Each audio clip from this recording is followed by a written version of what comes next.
നല്ല മഴയുള്ള ഒരു ദിവസം. അന്ന് 4 മണിക്ക് ഞാൻ ചായയും കുടിച്ച് വീട്ടിലിരിക്കുകയാണ്.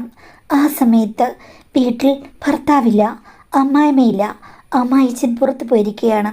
കഥകളൊരു മുട്ടുകേട്ട് ഞാൻ കഥക തുറന്നപ്പോൾ ആകെ നനഞ്ഞ് അമ്മായിപ്പൻ എന്നോട് പറഞ്ഞു, മോളെ എൻ്റെ നീല ലുങ്കി എടുത്തോണ്ട് വരാൻ. ഞാനതെടുക്കാൻ പോയി. നമുക്കിന്ന് നന്ദനയുടെ മേലേക്ക് കിടക്കാം. മാഡം, എൻ്റെ പേര് നന്ദന, യഥാർത്ഥ പേരല്ല. PG കഴിഞ്ഞപ്പോൾ എൻ്റെ കല്യാണം ഉടനെ തന്നെ കഴിഞ്ഞു. ഞാൻ PGക്ക് പഠിച്ചുകൊണ്ടിരുന്നപ്പോഴാണ് ഈ ആലോചന വന്നത്. വീട്ടുകാർക്ക് ഇഷ്ടപ്പെട്ടു. അങ്ങനെ PG കഴിഞ്ഞ് ഏകദേശം 2 ആഴ്ച കഴിഞ്ഞപ്പോഴേ എൻ്റെ വിവാഹം നടന്നു. ഭർത്താവിന് എന്നേക്കാൾ വെറും 2 വയസ്സിന് മാത്രമേ പ്രായം കൂടുതലുള്ളൂ. ഇത് നടക്കാൻ കാരണം ജാതകം തന്നെയാണ്. ഞങ്ങളുടെ 2 വീട്ടുകാരും ഇങ്ങനെ അന്വേഷിച്ചുകൊണ്ടിരിക്കുകയായിരുന്നു. ജാതകം നോക്കി. അപ്പോഴാണ് ഒരു സുപ്രഭാതത്തിൽ ഒരു ബന്ധു പറഞ്ഞ് കാര്യങ്ങൾ റെഡിയായത്. പിന്നെ എന്ത് ചെയ്യാൻ, ഒരു 5 വർഷം കഴിഞ്ഞ് മതി വിവാഹം എന്നായിരുന്നു എൻ്റെ ഒരു മനസ്സ്. പക്ഷേ ഹസ്ബൻഡും അങ്ങനെ തന്നെയായിരുന്നു. പുള്ളിക്ക് ഇപ്പോഴെങ്കിലും കല്യാണം കഴിക്കണമെന്നില്ല. എന്തു ചെയ്യാനാണ്, കുട്ടികളെയുള്ള 2 പേരെ പിടിച്ച് ചുമ്മാ കല്യാണം കഴിപ്പിച്ചു എന്ന് പറഞ്ഞതുപോലെയാണ് ഞങ്ങളുടെ കാര്യങ്ങൾ. ഭർത്താവിനും ജോലി കിട്ടിയതേ ഉള്ളൂ. അദ്ദേഹത്തിന് കാര്യമായ ഗൗരവമൊന്നും ജീവിതത്തിലില്ല. എനിക്കും അങ്ങനെ തന്നെയാണ്. ഞാനും ഭർത്താവും വീട്ടിലെ ഏറ്റവും ഇളയ ആൾക്കാരാണ്. ഞങ്ങൾ 2 പേരും കൂടെ കല്യാണം കഴിപ്പിച്ചു കഴിഞ്ഞാൽ ഇത്തരം പ്രശ്നങ്ങൾ ഉണ്ടാകുമെന്ന് വീട്ടുകാർക്കറിയാം. അതുകൊണ്ട് അവരുടെ ഫുൾ കൺട്രോളിലാണ് ഞങ്ങൾ പോയിക്കൊണ്ടിരുന്നത്. പിന്നെ ഞങ്ങൾ തമ്മിൽ ഇടയ്ക്കിടയ്ക്ക് കീരിയും പാമ്പ് പോലെയാണ്. മറ്റു കാര്യങ്ങളൊക്കെ ഓക്കെ ആണെങ്കിലും ഇടയ്ക്ക് കുട്ടികളെപ്പോലെ വഴക്കുണ്ടാക്കും. ഇപ്പം മാഡത്തിന് എൻ്റെ മെച്യൂരിറ്റി ലെവൽ മനസ്സിലായല്ലോ.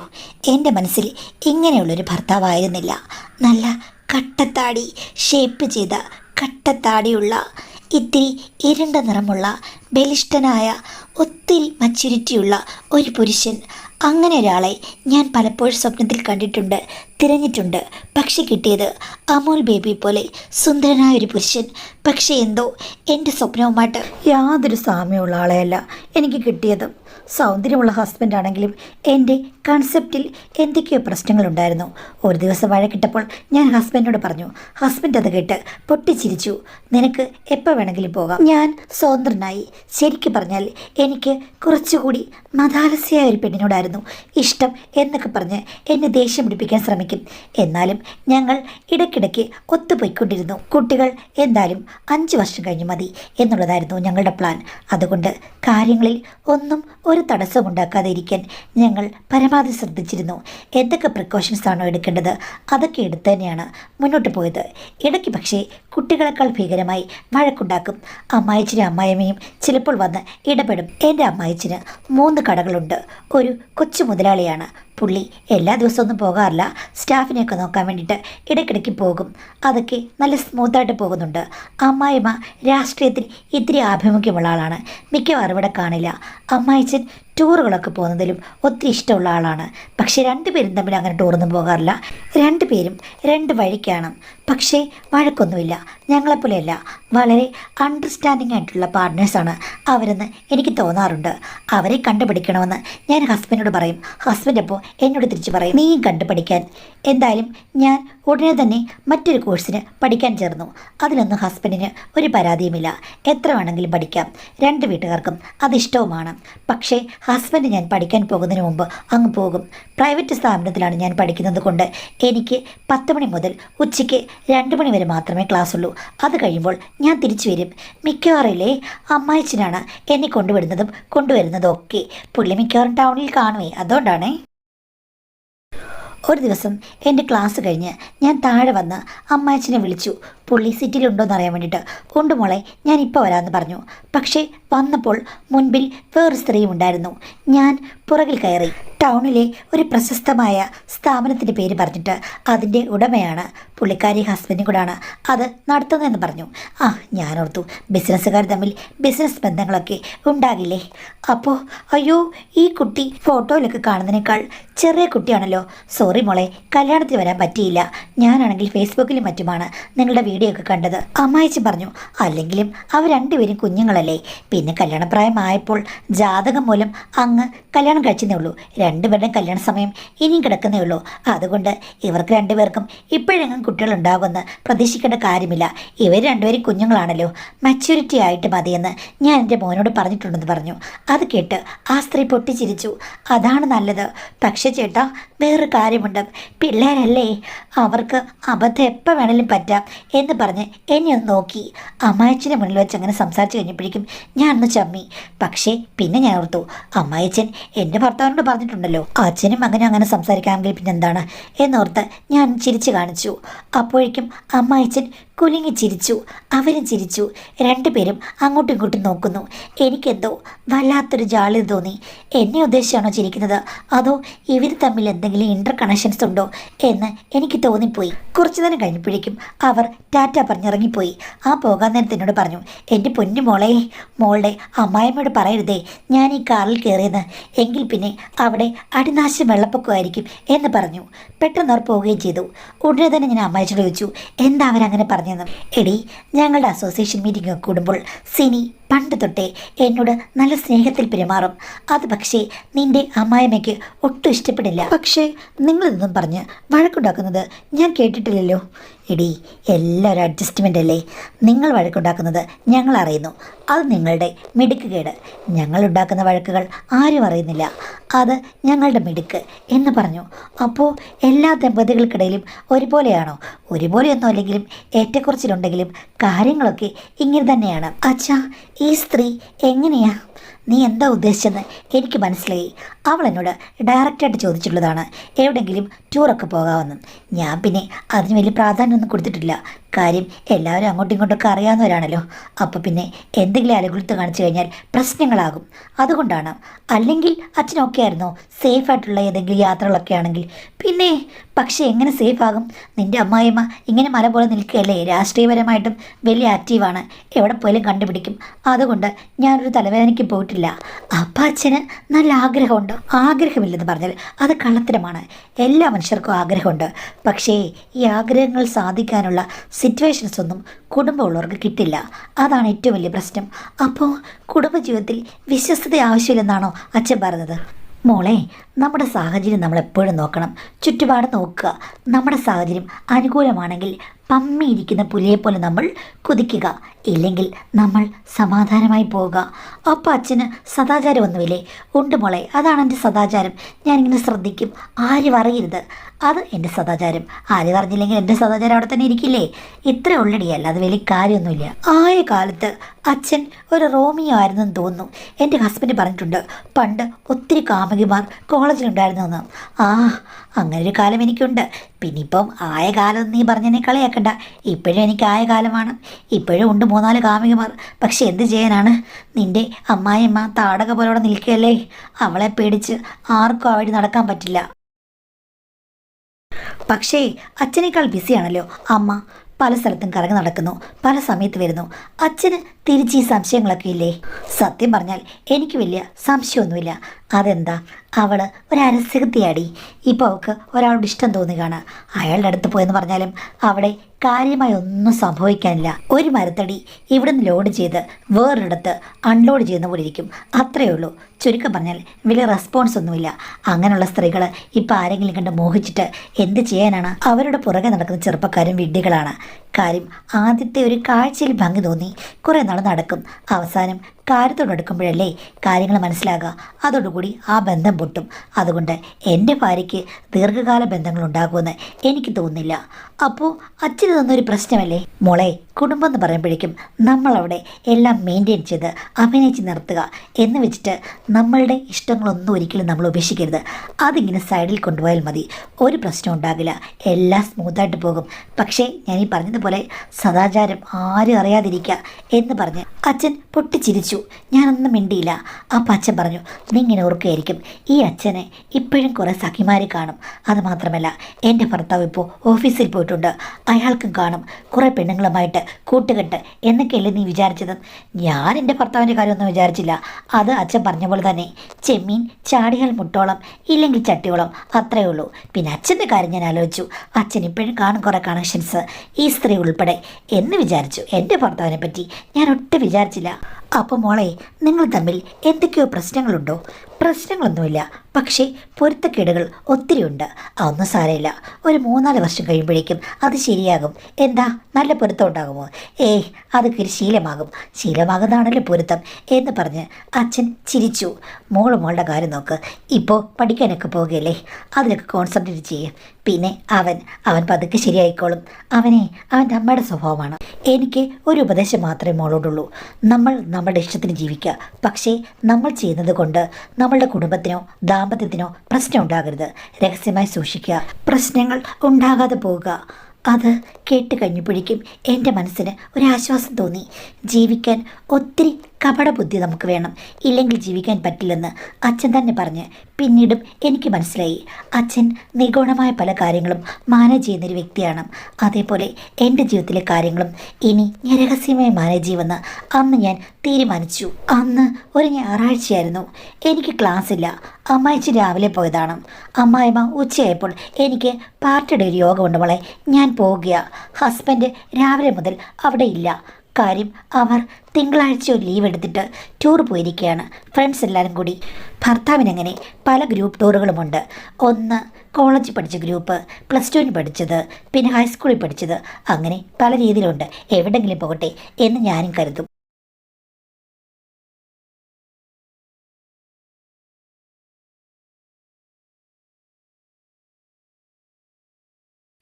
അച്ഛനോ അമ്മയോ ആരെങ്കിലും വരുമോ എന്നറിയില്ലല്ലോ എന്ന് വിചാരിച്ചാണ് ചായ ഇട്ട് ഞാൻ കുടിച്ചു.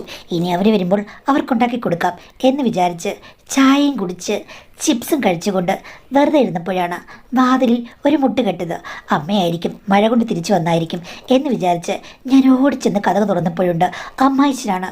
പുള്ളി ആകെക്കൂടി മൊത്തം നനഞ്ഞു നിൽക്കുന്നു. ഞാൻ ചോദിച്ചു, അച്ഛൻ എന്തിനാണ് നനഞ്ഞു വന്നത്? ബൈക്ക് ഒതുക്കി എവിടെയെങ്കിലും നിന്നാൽ പോരായിരുന്നു. അത് നടന്നില്ല. കാര്യം, ഞാനിങ്ങനെ ഓടിച്ചു വന്നപ്പോഴില്ലേ മോളെ, മൊത്തം അങ്ങ് നനഞ്ഞു പോയി. പിന്നെ കയറി നിന്നിട്ട് എന്ത് കാര്യം, ഞാൻ വിട്ടിങ്ങി പോന്നു. നീ ഒരു കാര്യം ചെയ്യേ, എൻ്റെ റൂമിൽ പോയി തോർത്തും പിന്നെ രാവിലെ ഞാൻ ഉപയോഗിച്ചിട്ടിരുന്ന ആ നീല ലുങ്കിയും ഇങ്ങനെ എടുത്തോണ്ട് വാ. അച്ഛൻ കയറി അകത്ത് വാ, എന്നിട്ട് റൂമിലങ്ങ് പോയി അവിടെ ബാത്റൂമിൽ വല്ലോ അങ്ങ് ഇട എന്ന് പറഞ്ഞപ്പോഴേക്ക് അച്ഛൻ പറഞ്ഞു, വേണ്ട, ഈ വീട് മുഴുവൻ വെള്ളമാകും, സാരമില്ലെന്ന് തുടച്ചാൽ പോരെ. വേണ്ടാന്ന് പറഞ്ഞില്ലേ, നീ പോയി തോർത്തും കയ്യിൽ എടുത്തോണ്ട് വരുന്നുണ്ടോ എന്ന് ചോദിച്ചു. പുള്ളിയങ്ങനെ നിർബന്ധിച്ച് കഴിഞ്ഞപ്പോഴേക്കും ഞാൻ പിന്നെ പോയി നീല ലുങ്കി നോക്കി. അവിടെ കട്ടിലിലെ ക്രാസിലിട്ടിട്ടുണ്ട്, അതും എടുത്തു, പിന്നെ തോർത്തും എടുത്തു. അച്ഛൻ്റെ കയ്യിൽ രണ്ടും കൊടുത്തു കഴിഞ്ഞപ്പോഴേക്കും പെട്ടെന്ന് അച്ഛൻ തോർത്ത് അരയിലെടുത്തു. അത് കഴിഞ്ഞ ശേഷം മുണ്ടും ഷർട്ടും ഒക്കെ മാറ്റി പെട്ടെന്ന് അതും എടുത്തുകൊണ്ട് മഴയത്തേക്ക് ഇറങ്ങിപ്പോയി. എന്താ അച്ഛാ കാണിക്കുന്നത് ചോദിച്ചപ്പോഴേക്കും, അത് പുറകിൽ കൊണ്ടുപോയി കുതിർത്ത് വെക്കാം. നിൻ്റെ അമ്മായിമ്മയുടെ കാര്യം അറിയാമല്ലോ, അവൾക്ക് ഇഷ്ടമല്ല നനഞ്ഞ തൊടി കൊണ്ട് അകത്ത് കയറുന്നത്. ഇതെന്തൊരു കൂത്ത് എന്ന് ഞാൻ ചോദിച്ചു കഴിഞ്ഞപ്പോഴേക്കും പുള്ളി പെട്ടെന്ന് പുറകുവശത്ത് കൊണ്ടുപോയി അത് ബക്കറ്റിലിട്ടിട്ട് തിരിച്ചു വന്നു. ഇത്രയൊക്കെ സാഹസം കാണിക്കേണ്ട വല്ല കാര്യമുണ്ടോ അച്ഛാ? അച്ഛനമ്മ പേടിയാണോ? അങ്ങനെ അല്ലടി, അങ്ങ് ശീലിച്ചു പോയി. ഇങ്ങനെ മഴ നനഞ്ഞൊന്നും ഞാൻ വരുന്ന പതിവില്ലല്ലോ. എന്തായാലും കൈലി ഇങ്ങിതാ എന്ന് പറഞ്ഞ് കൈ നീട്ടി കഴിഞ്ഞപ്പോഴേക്കും ഞാൻ കൈലി അവിടെ ഇട്ടിരുന്നത് എടുത്തു കൊടുത്തു. അത് ഉടുത്തിട്ട് തോർത്ത് ഊരിയെടുത്തിട്ട് അത് പിഴിഞ്ഞ് തല തുറത്താൻ തുടങ്ങി. ഞാൻ പറഞ്ഞാ വേറെ ടവല് ഞാൻ കൊണ്ടുതരാം. വേണ്ട, ഇങ്ങനെ മതി. ആ സമയമെല്ലാം ഞാൻ അച്ഛനെ ശ്രദ്ധിക്കുകയായിരുന്നു. ഒരു ദുർമേധസ് പോലും ഇല്ലാത്ത ശരീരം, വലിയൊരു സ്വർണ്ണമാല ദേഹത്തേക്ക് നീങ്ങിക്കിടക്കുന്നു. അത് കാടിനുള്ളിൽ പതുങ്ങിയിരിക്കുന്ന പോലെയാണ്. അത്രയ്ക്കുമുണ്ട് പൗരുഷം. അച്ഛൻ്റെ മോനാണോ എൻ്റെ ഭർത്താവ്? എനിക്ക് സംശയം തോന്നി. ഒരു 10 വർഷം കൂടി സ്ത്രീകൾ അദ്ദേഹത്തെ കണ്ടാൽ മോഹിക്കാനുള്ള ഫീച്ചേഴ്സൊക്കെ ഉണ്ടെന്ന് എനിക്ക് തോന്നി. പെട്ടെന്ന് ഞാൻ കണ്ണു മാറ്റി. ആവശ്യമില്ലാത്ത കാര്യങ്ങളിലേക്ക് പോകേണ്ട കാര്യമില്ലല്ലോ. പുള്ളി പെട്ടെന്ന് തോർത്തുമായിട്ട് അകത്ത് പോയി. ഇത്തിരി കഴിഞ്ഞപ്പോഴേക്കും പുതിയൊരു കൈലിയൊക്കെ എടുത്ത് ഷർട്ടുമിട്ട് വന്നിരുന്നു. ഞാൻ ചോദിച്ചു, ഇതെന്തൊക്കെയായി കാണിക്കുന്നത്? ഈ കലിപ്പിന് എന്തിനായിരുന്നു? അതൊക്കെ ഞാൻ അങ്ങനെയാണ്, നിനക്ക് മനസ്സിലായില്ല. എന്നിട്ട് നനഞ്ഞ ആ കൈലി എന്ത് ചെയ്തു? അത് ഞാൻ വാഷിംഗ് മെഷീൻ്റെ അവിടെ ഇട്ടിട്ടുണ്ട്. എന്നാൽ പിന്നെ ആദ്യത്തെ തുണി അങ്ങനെ ചെയ്താൽ പോരായിരുന്നു? എടി, അതൊക്കെ ഞാൻ സ്ഥിരമായിട്ട് ചെയ്യുന്നതാണ്, നീ അതിൽ ഇടപെടാതെ എൻ്റെ കംഫോർട്ട് സോണാണ്. ഓ ആയിക്കോട്ടെ, എന്തൊക്കെ തരം പ്രശ്നങ്ങളാണ് മനുഷ്യർക്ക് എന്ന് പറഞ്ഞ് ഞാൻ ചായ എടുക്കട്ടെ എന്ന് പറഞ്ഞ് അടുക്കളയിലേക്ക് പോയി ചായയുമായിട്ട് വന്നു. പിന്നെ ചിപ്സും കൊണ്ടുവന്ന് മുന്നിൽ വെച്ചു. ആഹാ, നീ ഇതെപ്പോൾ ഉണ്ടാക്കി? ഞാൻ പറഞ്ഞു, ഇപ്പം ഞാൻ ഉണ്ടാക്കി കഴിച്ചു. നിങ്ങൾ ആരെങ്കിലും വരുമെന്ന് എനിക്കറിയാമായിരുന്നു. ആ, നിൻ്റെ അമ്മായിയും ഇപ്പോഴെങ്കിലും വരില്ല, അവളിനി 8-9 മണിയായിട്ടേ വരുള്ളൂ എന്ന് പറഞ്ഞു. ഞാൻ ഓപ്പോസിറ്റ് ഒരു സോഫയിലിരിക്കുകയാണ്. അച്ഛനാണെങ്കിൽ എൻ്റെ ഓപ്പോസിറ്റാണ് ഇരിക്കുന്നത്. അവിടെ വലിയൊരു ടീപ്പോയുണ്ട്. അതിൻ്റെ ഒരു സൈഡിലേക്ക് കാലെടുത്ത് വെച്ചു. എന്നിട്ട് സ്വന്തം വശത്തേക്ക് അത് ചേർത്ത് വെച്ചിട്ട് അതിൻ്റെ ഒരു സൈഡിലാണ് ചായയും ചിപ്സും വെച്ചിരിക്കുന്നത്. എനിക്കാണെങ്കിൽ സോഫയിൽ ഇരുന്നിട്ട് പെട്ടെന്ന് കൈ എത്തിയെ തൊടാനും പറ്റുന്നില്ല. അച്ഛൻ്റെ വശത്തേക്ക് നീക്കി വെച്ചിരിക്കുകയാണ്. ഞാനപ്പോൾ അടുക്കളയിലേക്ക് പോയിട്ട് ഞാൻ നേരത്തെ കഴിച്ച പ്ലേറ്റിൽ ഒന്നുകൂടി നിറച്ചു കൊണ്ടുവന്നിരുന്ന് പതുക്കെ കഴിക്കാൻ തുടങ്ങി. അച്ഛൻ ഓരോ കാര്യങ്ങളൊക്കെ പറയാൻ തുടങ്ങി. അപ്പോൾ അച്ഛൻ്റെ ഫോൺ അടിക്കാൻ തുടങ്ങി. ഇത്തിരി ദൂരെയാണ് ഇരിക്കുന്നത്. വേറെ സോഫയുടെ തുഞ്ചത്ത് വെച്ചിരിക്കുകയാണ്. അച്ഛൻ എഴുന്നേറ്റത് മാത്രമേ എനിക്ക് ഓർമ്മയുള്ളൂ. ഞാൻ അച്ഛനെ തന്നെ നോക്കിയിരിക്കുകയാണല്ലോ. പക്ഷേ ആ വഴുവഴാന്നുള്ള കൈലിയില്ലേ, അതപ്പോൾ വഴി മാറി ഉതിർന്നു വീണ പൂവ് പോലെയായി. ഞാൻ ഞെട്ടിപ്പോയി. ഓപ്പോസിറ്റ് ഇരുന്ന് സൗഭാഗ്യ ദർശനം കണ്ട് എൻ്റെ മനസ്സിലൂടെ എന്തൊക്കെയോ മിന്നിമാഞ്ഞു. കാലാകാലങ്ങളാൽ ഞാൻ മോഹിച്ച് കുംഭം എൻ്റെ മുന്നിൽ ഉയർന്നു വരുന്നത് പോലെ എനിക്ക് തോന്നി. ഈ നിധി ഞാൻ കണ്ടോ കണ്ടില്ലയോ? കണ്ട മാത്രയിൽ ഞാൻ മോഹിച്ചുവോ? ഒന്നും എനിക്കറിയില്ല. മിന്നായം മിന്നിമായും എന്നേതോ പാട്ടിൽ ഞാൻ കേട്ടിട്ടുണ്ട്. പക്ഷേ ഇവിടെ മിന്നായം മിന്നിയപ്പോൾ ഞാനും മിന്നി മാഞ്ഞതെല്ലാം കണ്ടതുപോലെ എനിക്ക് തോന്നി. പക്ഷേ താരതമ്യം ചെയ്യുമ്പോൾ എൻ്റെ സ്വപ്നങ്ങളുമായി നല്ല സാമ്യം എന്നെനിക്ക് നിമിഷാർത്ഥത്തിൽ തോന്നിപ്പോയി. അദ്ദേഹം മനസ്സിലാക്കിയപ്പോൾ കണ്ണെടുക്കാത്ത ഞാൻ കണ്ണ് വേറെങ്ങോട്ടേക്കോ മാറി. എല്ലാം അദ്ദേഹം ചമ്മൽ മനസ്സിലാക്കി ശരിയാക്കി. ഫോൺ എടുത്ത് വന്ന് ആ യഥാസ്ഥാനത്തിരുന്ന് അദ്ദേഹം സംസാരിക്കാൻ തുടങ്ങി. അനാവശ്യമായ സംഭാഷണം നീട്ടിക്കൊണ്ടു പോവാണെന്ന് എനിക്ക് മനസ്സിലായി. ഓപ്പോസിറ്റ് സൈഡിൽ നിന്നും ഞാൻ എൻ്റെ റൂമിലേക്ക് പോയാലോ അടുക്കളയിലേക്ക് പോയാലോ എന്ന് ചിന്തിച്ചു. പക്ഷേ എൻ്റെ കാലുകൾക്ക് അങ്ങോട്ട് നീങ്ങാനുള്ളൊരു സ്വാതന്ത്ര്യമില്ല. കാലുകൾ മരവിച്ചതുപോലെ എനിക്ക് തോന്നി. അദ്ദേഹം ഏറെ കണ്ടിട്ട് എന്നെ നോക്കുന്നുണ്ട്. ഞാൻ അതിനിടയ്ക്കൊന്ന് കണ്ടുപിടിച്ചു. എനിക്കറിയില്ല, എൻ്റെ മുഖത്ത് ഒരു പുഞ്ചിരി വിരിഞ്ഞു. സത്യമായും എനിക്ക് അറിയാതെ വന്നു പോയതാണ്. അദ്ദേഹം പെട്ടെന്ന് എന്തോ പറഞ്ഞ് ഫോൺ അവസാനിപ്പിച്ചു. എന്നെ നോക്കി, ഞാനും നോക്കി. ഒന്നും പറയാനില്ലായിരുന്നു. ഇത്തിരി കഴിഞ്ഞപ്പോൾ പുള്ളിക്കാരൻ സോറി എന്ന് പറഞ്ഞു. ഞാൻ പറഞ്ഞു, സാരമില്ല അച്ഛാ, അബദ്ധം പറ്റിയതല്ലേ. ഇതിപ്പോൾ ഞാനാണെങ്കിലും അങ്ങനെയൊക്കെ തന്നെ, അതിനെന്താ എന്നുള്ള മട്ടിൽ ഞാൻ നിസ്സാരവൽക്കരിച്ചു. അപ്പോൾ പുള്ളിക്കാരൻ എന്നോട് പിന്നെയും കണ്ണുകൾ കൊണ്ട് എന്തോ പറയുന്ന പോലെ എനിക്ക് തോന്നി. ഞാനപ്പോൾ എന്താ അച്ഛാന്ന് ചോദിച്ചു. അദ്ദേഹം കണ്ണുകൾ രണ്ടും അടച്ചു കാണിച്ചു. ഒന്നുമില്ലെന്ന്. എനിക്കാണെങ്കിൽ തൊണ്ടക്കുഴിയിലെ വെള്ളം വറ്റിപ്പോകുന്ന പോലെ തോന്നി. പിന്നെയും അവിടുന്ന് എഴുന്നേറ്റ് പോകാൻ മടി. എൻ്റെ അവസ്ഥ കണ്ടു കഴിഞ്ഞപ്പോഴേക്കും പുള്ളി ഒരു കൈ എൻ്റെ നേർക്ക് നീട്ടി. അതിൽ കൈ കൊടുക്കണോ എന്ന് ഞാൻ ഒത്തിരി ശങ്കിച്ചു. പക്ഷേ മഴ, തണുപ്പ്, മറ്റ് പല കാര്യങ്ങളും എൻ്റെ ഉള്ളൊലിച്ചു. ആ കൈ ഞാൻ കൊടുത്തു. അദ്ദേഹം ജസ്റ്റ് ഒന്ന് വരച്ചതേയുള്ളൂ. തരലതയായി ഞാൻ അങ്ങോട്ടേക്ക് പോയി വീണത്. പിന്നെ എനിക്ക് ഒന്നും ഓർമ്മയില്ല. മൃദുവായതൊന്നും മോഹിക്കുന്ന ഒരു സ്ത്രീയല്ല ഞാനെന്ന് അപ്പോൾ തന്നെ എനിക്ക് മനസ്സിലായി. ശക്തമായ ഒരു കരതല സ്പർശമാണ് എനിക്കാവശ്യം. വേണ്ടുവോളം കിട്ടുന്ന അതിൽ നിന്ന് ഞാൻ എങ്ങനെ പിന്മാറാൻ? ഞാൻ ഒന്നും പറഞ്ഞില്ല. എനിക്ക് പ്രതികരിക്കാൻ വാക്കുകളില്ലായിരുന്നു. ഒരാക്ഷനും ഇല്ലായിരുന്നു. അദ്ദേഹം എന്നെ നയിക്കുന്ന വഴിക്ക് പോയി മോക്ഷപ്രാപ്തി നേടിയെടുക്കണം എന്ന് മാത്രമാണ് എൻ്റെ മനസ്സ് പറഞ്ഞത്. ഇതിനിടയ്ക്ക് ഞാൻ പറഞ്ഞു, അമ്മ വന്നാലോ എന്ന്. അമ്മയും വരില്ല, ആരും വരില്ല. കഥകിന് നീ കുറ്റിയിട്ടിരിക്കുകയല്ലേ എന്ന് ചോദിച്ചു. ഞാൻ ആണെന്ന് പറഞ്ഞു. എങ്കിൽ നമുക്ക് അകത്ത് പോകാമെന്ന്. അകത്ത് പോയിട്ട് എന്താ, എല്ലാം ഒരേപോലെ തോന്നിക്കും. വ്യത്യസ്തതകൾക്ക് വേണ്ടി നമ്മൾ അകത്ത് പോകുന്നില്ല. നമ്മൾ സാഹസികരായ യാത്ര ചെയ്യുന്നു. അമർന്ന് തുമ്പി തുള്ളിയപ്പോൾ അദ്ദേഹത്തിൻ്റെ ഐഡിയ ഓർത്ത് ഞാൻ ഒത്തിരി സന്തോഷിച്ചു. ഇത്രയും മനോഹരമായൊരു നിമിഷം എനിക്ക് ജീവിതത്തിലുണ്ടായിട്ടില്ല. എൻ്റെ ഭർത്താവ് എന്താണ് വ്യത്യസ്തങ്ങളായ രീതികളെപ്പറ്റി ചിന്തിക്കാത്തത് എന്നോർത്ത് ഞാൻ അത്ഭുതപ്പെട്ടു പോയി. അങ്ങനെ തുള്ളാൻ എത്ര നേരം വേണമെങ്കിലും എനിക്ക് പറ്റുമെന്ന് അന്ന് മനസ്സിലായി. പിന്നെ വേറൊരു കാര്യം, എത്ര സമയം വേണമെങ്കിലും തുള്ളാൻ എൻ്റെ കൂടെ അച്ഛൻ നിൽക്കുമെന്ന് മനസ്സിലായി. അച്ഛനാണ് ഞാൻ പ്രതീക്ഷിച്ചിരുന്ന ആ ഒരു മഹാൻ എന്ന് മനസ്സിലായി കഴിഞ്ഞപ്പോൾ പിന്നെ തുള്ളപ്പനി ബാധിച്ചവളെപ്പോലെ ഞാൻ ഉറഞ്ഞു തുള്ളി കളം വായിച്ചു. അന്ന് മഴ പിന്നെയും ഒത്തിരി നേരം പെയ്തു. അപ്പോഴെങ്ങും തോന്നില്ല. എൻ്റെ അമ്മായിമ്മ വന്നപ്പോഴും മഴ പെയ്യുന്നുണ്ടായിരുന്നു. പക്ഷേ ഞാൻ വേറെ ഏതോ സ്വപ്നലോകത്തായിരുന്നു. ഹസ്ബൻഡ് വന്നപ്പോൾ അന്ന് ഞാൻ ഒന്നും തിരിച്ചു പറയാൻ പോയില്ല. അവസരങ്ങൾ പിന്നെയും ഞങ്ങളെ തേടി വന്നു. വഴികൾ വിശാലമാവുകയായിരുന്നു. ഇതിനിടയ്ക്ക് ഭർത്താവ് ഒരു ദിവസം എന്നോട് ചോദിച്ചു, എന്തൊക്കെയോ മാറ്റങ്ങൾ നിനക്കുണ്ടെന്ന്. ഞാൻ പറഞ്ഞു, മാറ്റങ്ങളെല്ലാം നിങ്ങളിൽ നിന്ന് തന്നെയാണ്. നിങ്ങൾ എനിക്ക് മാറ്റങ്ങൾ ഉണ്ടാക്കി എന്ന് പറഞ്ഞ് ഞാൻ കൂടുതൽ സ്നേഹം പ്രകടിപ്പിച്ചു. എൻ്റെ കള്ളി വെളിച്ചത്താവാതിരിക്കാൻ എനിക്കതേ വഴി ഉണ്ടായിരുന്നുള്ളൂ. ഞാൻ എൻ്റെ ഭർത്താവിനോട് പറഞ്ഞു, എന്നും ഒരേ രീതിയിൽ ജീവിതം മുന്നോട്ട് പോയി കഴിഞ്ഞാൽ ശരിയാകില്ല, എനിക്ക് തുമ്പി തുള്ളണം എന്ന് പറഞ്ഞു. പുള്ളിക്കത് അത്ഭുതമായിരുന്നു. എങ്ങനെ നീ മാറി ചോദിച്ചു കഴിഞ്ഞപ്പോഴേക്കും നമ്മൾ തമ്മിലുള്ള ഇன்பം സ്നേഹം കൂട്ടാൻ വേണ്ടി ഞാൻ നെറ്റിൽ സെർച്ച് ചെയ്താണ്. നമുക്ക് ഇനിയും ഒത്തിരി കാലം ഒന്നിച്ച് ജീവിക്കണ്ടേ കണ്ണാ, ഉറങ്ങി ഞാൻ തുള്ളട്ടെ എന്ന് ചോദിച്ച് ഭർത്താവിൻ്റെ അനുവാദം കാക്കാതെയാണ് എൻ്റെ പ്രവർത്തന മേഖല ഞാൻ വിപുലീകരിച്ചത്. അച്ഛനോട് ഈ കാര്യങ്ങളൊക്കെ ഞാൻ ഡിസ്കസ് ചെയ്യാൻ തുടങ്ങി. അദ്ദേഹം പറഞ്ഞു, പരീക്ഷണങ്ങൾ നമുക്കെന്നും തുടരണമെന്ന്. ഞാനും അത് പറഞ്ഞു. ആ പരീക്ഷണങ്ങളെല്ലാം കൂടുതൽ സ്നേഹത്തോടു കൂടി നീ നിൻ്റെ ഭർത്താവിൽ ചൊരിയണം, എങ്കിൽ മാത്രമേ നിൻ്റെ ദാമ്പത്യ ബന്ധം പുഷ്ടിപ്പെടൂ എന്ന് പറഞ്ഞു. അദ്ദേഹത്തിൻ്റെ ആ ഒരാജ്ഞ ശിരസാവഹിച്ചതുകൊണ്ട് ഇപ്പോൾ എൻ്റെ ജീവിതത്തിൽ പ്രശ്നങ്ങളല്ല മാഡം ഉണ്ടായിരിക്കുന്നത്, പോസിറ്റീവായിട്ടുള്ള മാറ്റങ്ങളാണ്. കാര്യം ഇപ്പോൾ എനിക്ക് രണ്ട് സൈഡിൽ നിന്നും വലിയ പിന്തുണ കിട്ടുന്നുണ്ട്. ഏതൊരു കാര്യത്തിനും ഭർത്താവിൻ്റെ കൂടെയുണ്ട്, ഇപ്പുറത്ത് അച്ഛനും കൂടെയുണ്ട്. രണ്ടു പേർക്കും എന്നോട് വലിയ സ്നേഹമാണ്. ഭർത്താവിൻ്റെ സ്വഭാവ മാറ്റവും ഒക്കെ എനിക്ക് ഭർത്താവിനോട് ഒത്തിരി അടുപ്പം വർദ്ധിപ്പിച്ചു. ചുരുക്കം പറഞ്ഞു കഴിഞ്ഞാൽ ഞാൻ എല്ലാവരും പറയുന്ന തെറ്റ് ചെയ്തവളാണ്.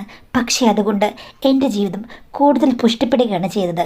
എന്തെങ്കിലും ചെറിയൊരു കാര്യം ചെയ്യുമ്പോഴേക്കും അതെല്ലാം തെറ്റാണെന്ന് പറയുന്ന സ്ഥലത്ത് ഒരു തെറ്റാണ് എൻ്റെ ജീവിതത്തിൽ ഏറ്റവും കൂടുതൽ സന്തോഷം കൊണ്ടുവന്നത്. ഇന്നാണ് ഞാൻ സന്തുഷ്ട. ഈ ദാമ്പത്യത്തിൽ എനിക്കാദ്യം ഒത്തിരി പ്രശ്നങ്ങളുണ്ടായിരുന്നു. ഇപ്പോൾ ആ പ്രശ്നങ്ങളെല്ലാം പരിഹരിച്ചു. അച്ഛനും ഹസ്ബൻഡും എൻ്റെ കൂടെ കട്ട സപ്പോർട്ടായി പരസ്പരം ഉണ്ടാകണം എന്ന് മാത്രമാണ് എൻ്റെ ആഗ്രഹം. അമ്മായിമ്മ ഇനിയും എപ്പോഴും എൻഗേജ്ഡ് ആയി പോയി കഴിഞ്ഞാൽ അത്രയ്ക്ക് നല്ലത്. ഇങ്ങനെ നൂറുകൂട്ടം പ്ലാനുകളായിരുന്നു എൻ്റെ മനസ്സിൽ. പക്ഷേ എവിടെയോ പ്ലാനിങ് തെറ്റി. ഇപ്പോൾ വിശേഷമുള്ളതുകൊണ്ട് ഞാൻ എൻ്റെ വീട്ടിലാണ്. അതെനിക്ക് ഒത്തിരി വിരഹദുഃഖം സമ്മാനിക്കുന്നു. അച്ഛൻ വിളിക്കുന്നുണ്ട്, ഭർത്താവ് വിളിക്കുന്നുണ്ട്. എന്നാലും എനിക്കെവിടെയോ ഒരു ചെറിയ പ്രശ്നം തട്ടിയല്ലോ. എൻ്റെ ജീവിതം ഇനിയും ഒത്തിരി ആഹ്ലാദകരമായി മുന്നോട്ട് കൊണ്ടുപോകണമെന്നായിരുന്നു ആഗ്രഹം. ഇനിയിപ്പം 1-2 വർഷത്തെ ഗ്യാപ്പ് ആകില്ലേ മാഡം? ആ സമയത്തേക്ക് എൻ്റെ നല്ല കാലം കഴിഞ്ഞു പോകുമോ? നല്ല സന്ദർഭത്തിനുള്ള അവസരങ്ങളെല്ലാം നഷ്ടമാകുമോ എന്ന് എനിക്ക് പേടിയാണ്. ആ ടെൻഷനാണിപ്പോൾ എന്നാണ് പറഞ്ഞിരിക്കുന്നത്. അപ്പോൾ സാധാരണ സ്ത്രീകൾക്ക് മറ്റു പല കുറ്റബോധങ്ങളും ടെൻഷൻസും ഒക്കെ ആയിരിക്കും. നിങ്ങൾക്കതല്ല. ഇപ്പം നല്ലൊരു സന്തോഷകരമായ അനുഭവം ഉണ്ടായി കഴിഞ്ഞപ്പോഴേക്കും അത് ഈ കാരണങ്ങൾ കൊണ്ട് നിന്ന് പോകുമോ എന്നുള്ളതാണ് പേടിയല്ല. അതിപ്പോൾ കുറ്റബോധം അല്ലെങ്കിൽ ഇതെങ്ങനെ സംഭവിച്ചു, ആരാണ് ഇതിന് ഉത്തരവാദി, അങ്ങനെയുള്ള കാര്യങ്ങളൊന്നും നിങ്ങളെ അലട്ടുന്നില്ല. അതെന്തായാലും കൊള്ളാം. ഏതായാലും ഇതൊക്കെ മനുഷ്യൻ്റെ ജീവിതത്തിൽ നടക്കേണ്ട കാര്യങ്ങളാണ്. അത് അതിൻ്റെ വഴിക്ക് നടക്കും എന്ന് വെച്ചിട്ട് ഇൻട്രസ്റ്റ് പോകണമെന്നൊന്നുമില്ല. സാഹചര്യങ്ങളുണ്ടെങ്കിൽ എല്ലാ മനുഷ്യർക്കും പിന്നെയും പരസ്പര ഇൻട്രസ്റ്റുകൾ ഉണ്ടാകും. അപ്പോൾ അതിനെക്കുറിച്ച് തല പുണ്ണാക്കേണ്ട ഒരവസരമല്ലിത്. ഇപ്പോൾ നോക്കേണ്ടത് ഹെൽത്ത് മറ്റു കാര്യങ്ങളൊക്കെയാണ്. അതിനനുസരിച്ച് പോവുക. മനുഷ്യൻ്റെ ജീവിതത്തിൽ പല അവസരങ്ങളും വരും. അപ്പം അതനുസരിച്ച് നിൽക്കുക എന്നുള്ളതാണല്ലോ, എല്ലാം അഡ്ജസ്റ്റ് ചെയ്ത് പോകുക എന്നുള്ളതല്ലേ അമ്മായിച്ചനും പറഞ്ഞത്. അപ്പോൾ വരുന്നതിനെ വരുന്ന രീതിയിൽ സ്വീകരിക്കുക എന്നുള്ളതാണ് ആദ്യം ചെയ്യേണ്ടതല്ല. അതിൽ കൂടുതൽ കിടന്ന് ബഹളം ഉണ്ടാക്കിയിട്ടോ ടെൻഷൻ അടിച്ചിട്ടോ എന്തോ കാര്യം ഒന്നുമില്ല. കള്ളത്തരമാണെങ്കിലും നല്ലതാണെങ്കിലും.